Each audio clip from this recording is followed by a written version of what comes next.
Hello, I'm Mark Kelly, your interim lead pastor, and this is your weekly word of encouragement.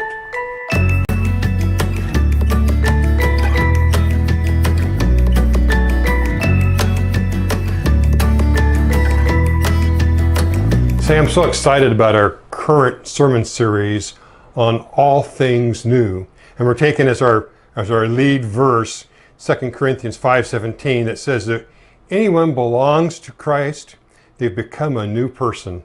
The old life is gone and a new life has begun. It's been exciting as we've looked at it different ways. And Pastor Kara got us off to a good start 2 weeks ago. And then this Sunday, Pastor Tanner really led us into a very healthy discussion of what it means to have a new love. A new love? Well, you might ask, well, why do we need a new love? Isn't love good enough? Well, I have to say that most of us need a new love, because the old love that we inherited was filled with all sorts of holes. And I was struck, for instance, by Pastor Tanner's admission that in his family growing up, there was no room for failure. Now, I don't doubt him at all, because I know exactly what he means, but to me, that's really a contradiction of terms. It's a self-defeating sentence. There wasn't room in my family for failure. Family ought to be the place where you can go when you are the failure. It's the place that brings you in, that accepts you, that gets you ready to go again in life. And so the first thing I want to say, a little bit off to the side, but maybe at the heart really, is parents. Parents, create room in your family for failure. Let your precious little ones know that they are at the center of your love even when they bomb big. Family love needs to embrace family members when they are successful, but also when they fail to reach their goals. And our children need to know that deep down in the very bone of their being, that no matter what they do, that they'll be embraced by your love. Well, I read this great quote just last night from Melinda Gates. This is in the AARP magazine. And Melinda Gates, one of the world's most richest women, but also most influential. She and her husband Bill have done a tremendous amount of good for education in the United States, but in places like Africa, they are literally changing the world in terms of health education and changing the health situation of African nations. And as she was talking in an interview, they said, you've had a problem with perfectionism, haven't you? And here's her reply. She says, it took me half a century on this earth, but I finally had the epiphany that my best self was not my most polished self. I think I'm actually a better version of me when I'm willing to role model for others that we're all imperfect and flawed. We're all imperfect and flawed, and of course this is the problem, that if our concept of love is that it's only for the people who are perfect and blameless, then we know instantly, I'm not worthy of that love.